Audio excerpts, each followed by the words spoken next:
putting the victim's body into a large round barrel, then pouring concentrated acid, such as sulfuric acid, into it to dissolve the body completely into an unrecognizable thick liquid. This is a hair-raising scene from the classic TV series, Breaking Bad. They say that art imitates life. But where does this dramatic portrayal of dissolving a body come from in real-life cases?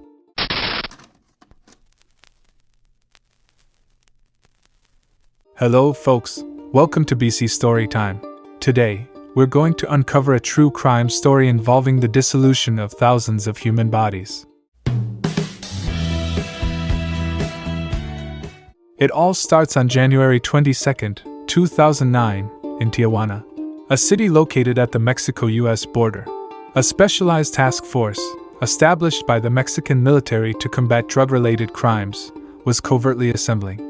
They received information about a large group of armed men congregating in a lavish mansion on the city's outskirts. These men were blasting loud music, partying all night, parking numerous unregistered cars outside, and hosting a bevy of voluptuous ladies who were coming and going. This unruly behavior was severely affecting the lives of the local residents. Naturally, concerned citizens reported this to the authorities. An undercover police officer soon discovered that these revelers were actually members of the region's most notorious drug trafficking syndicate. The ringleader of this group was Teodoro Garcia Cimental, who was responsible for kidnapping and assassination within the drug cartel. With the presence of such dangerous and well-armed professional criminals, it was clear that the regular police force alone wouldn't suffice. They swiftly called in the military, deploying a special unit to apprehend the kingpin. However, here's where the story takes a turn due to Mexico's notorious issue with corruption. Nearly every department within the government had been infiltrated by cartel informants, and word reached the partygoers at the mansion just as the military advanced. Consequently, Teodoro and his 30-plus henchmen made a hasty escape. By the time the military arrived, all they found were piles of trash and a few abandoned firearms. Yet, as the military police conducted their search and entered the kitchen, they stumbled upon a scene that raised both astonishment and excitement. There, they found a somewhat inebriated man cooking a large pot of seafood. Naturally, the military officers were left baffled. They didn't capture the cartel leader. Instead, they arrested a chef. This operation had undeniably failed. Yet, what took everyone by surprise was the reaction of the military commander in charge.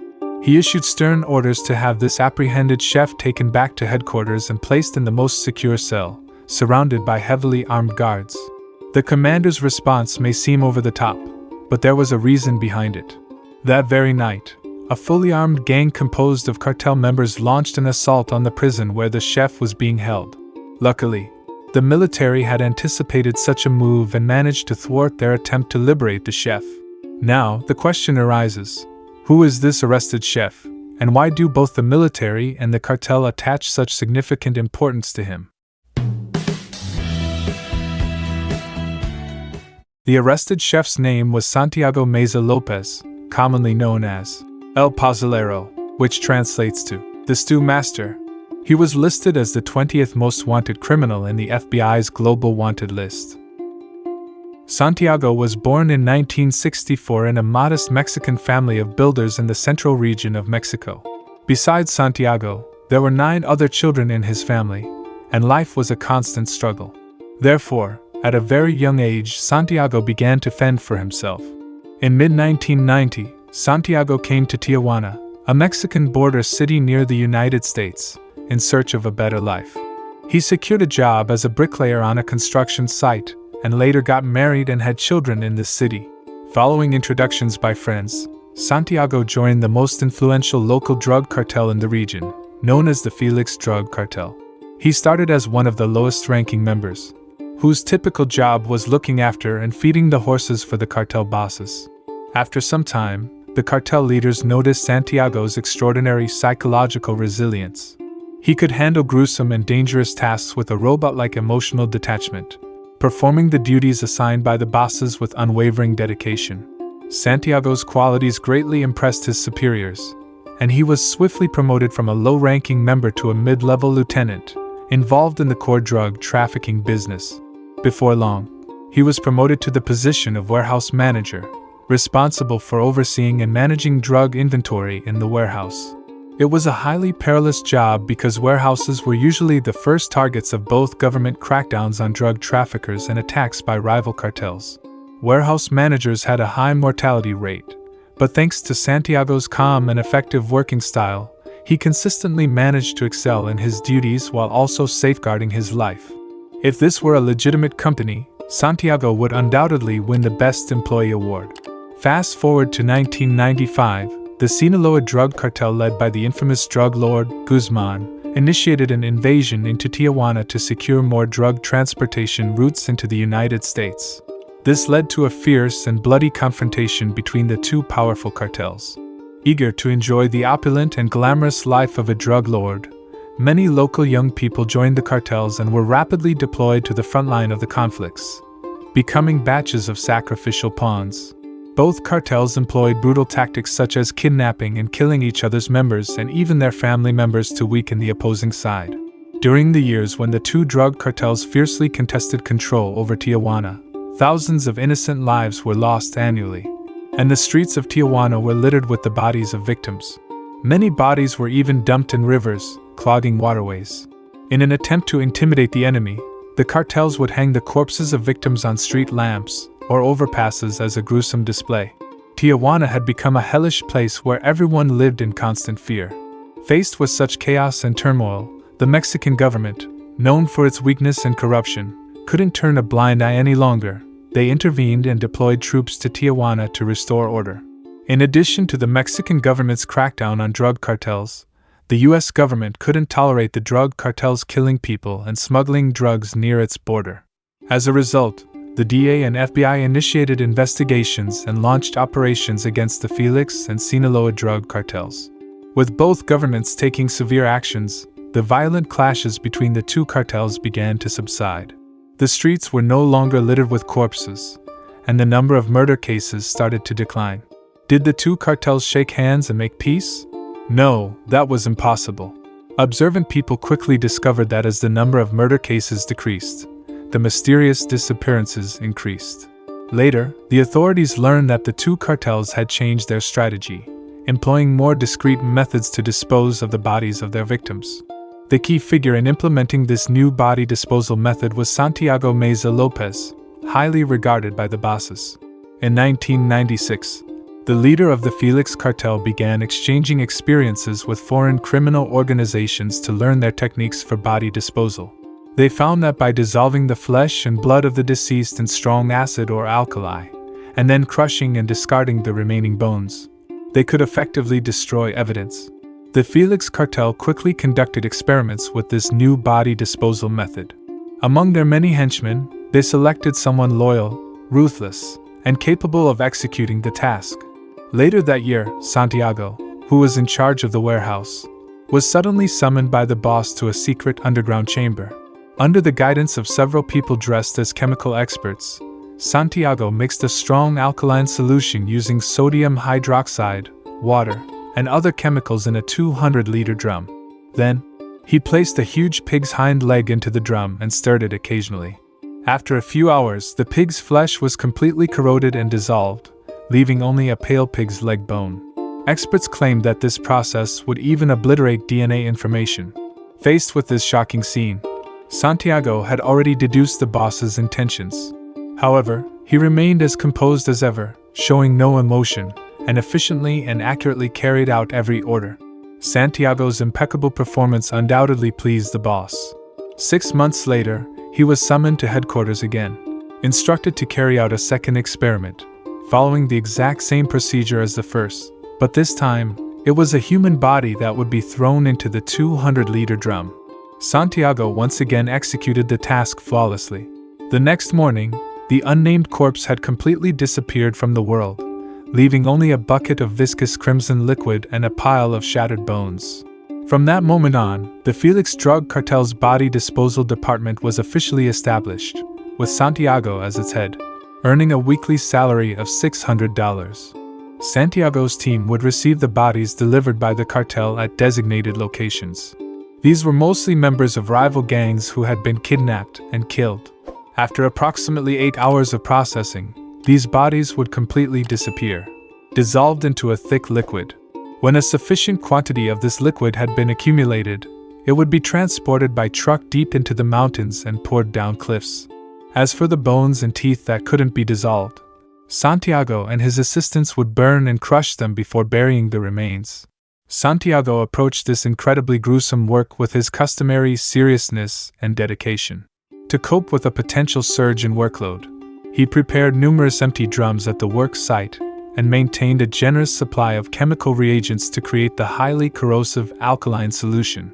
Additionally, he personally purchased safety equipment like gas masks, protective suits, and heavy rubber gloves to ensure the safety of himself and his team. Under Santiago's leadership, the body disposal department ran efficiently. During peak times, they were processing over 40 bodies each month. In this period, Santiago earned the nickname El Pozolero, meaning the stew master. Pozole is a traditional Mexican soup made from corn, vegetables, and meat, and the finished product bears a resemblance to the liquid formed by dissolving bodies, which is why those in the cartel began referring to Santiago as El Pozolero. Santiago continued to refine his methods, realizing that the containers filled with the dissolved bodies were quite heavy, and the process of transporting and disposing of them carried risks of accidental discovery. So, he designed and built an underground drainage system that could directly divert the melted remains underground. According to Santiago's testimony later, after pouring the melted body fluids into the system, they would flush it with a large quantity of boiling water to prevent clogs.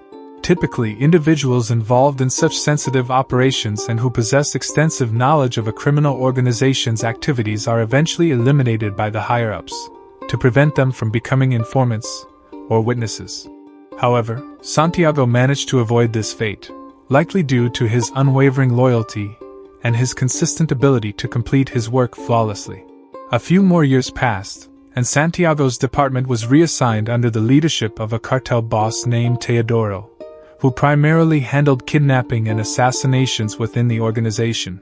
The cartel leadership likely hoped that with Teodoro and Santiago's collaboration, they could inflict greater damage on rival gangs. Ironically, in 2008, Teodoro defected and joined a rival cartel, and Santiago, enticed by the rival's substantial financial offers, followed suit. They collaborated in the kidnapping and killing of their former colleagues and friends. This underscores that loyalty and camaraderie in criminal organizations are often nothing more than lies, and their only true loyalty is to money. So, how did someone like Santiago, who operated discreetly and stayed in the background, get discovered by law enforcement and become a wanted fugitive by the FBI? Back in 2005, 2 hitmen from the cartel were apprehended by the police.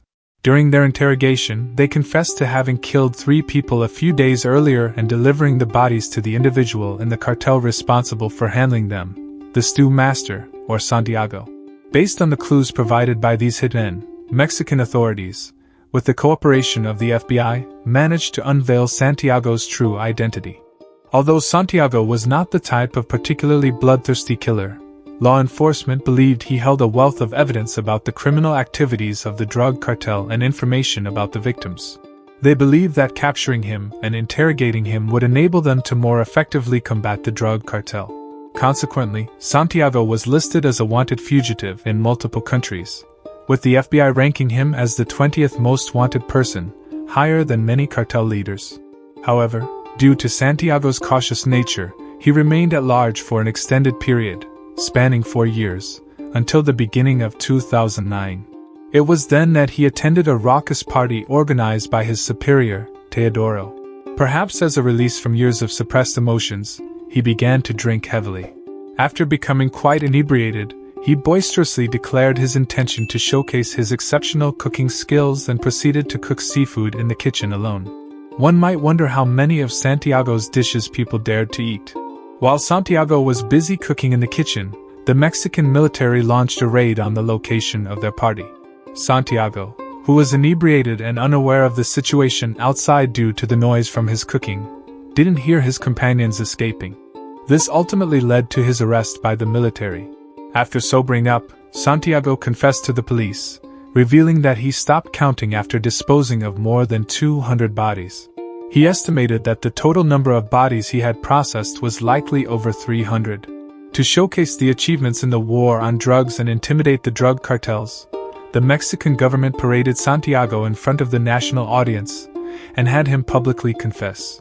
When facing the camera, Santiago's emotions finally collapsed. He pleaded to God for forgiveness and expressed his apologies to the families of the deceased. He then defended himself, stating that he wasn't a bloodthirsty monster and had never personally killed anyone. He argued that the gruesome acts of body disposal were merely a job he had to do to make ends meet for his family. However, subsequent events demonstrated that these cheap tears and apologies were merely a performance put on by Santiago to gain sympathy. In the face of further police interrogation, he refused to divulge more information that could help law enforcement dismantle the cartel. Additionally, law enforcement discovered that the actual number of bodies Santiago had disposed of far exceeded his earlier claim of over 300. In the following years, the police discovered several large pits in various places where Santiago had worked. These pits contained tens of thousands of human bone fragments and countless teeth. A conservative estimate suggests that the number of victims exceeded 1,000. Strangely, the Mexican government did not charge Santiago with offenses related to the destruction of bodies or other related crimes. Instead, in 2012, they sentenced Santiago to 10 years in prison on charges related to organized crime. This means he could have been released from prison in 2022. Many Mexicans expressed extreme disappointment over this sentencing, believing that individuals within the justice system were likely influenced or corrupted by the cartels, resulting in such a lenient judgment for someone who committed such heinous crimes. The good news is that it is now 2023, and Santiago's supposed release date has passed, yet he remains in prison. The Mexican government has indicated that they intend to continue prosecuting Santiago on different charges and extend his prison term. This is undoubtedly positive news, and one can only hope that the stew master never has the opportunity to create his soup again. With that, we conclude this story. What are your thoughts on this case? Feel free to share your opinions in the comments below. Take care of yourselves, and we'll see you in the next episode.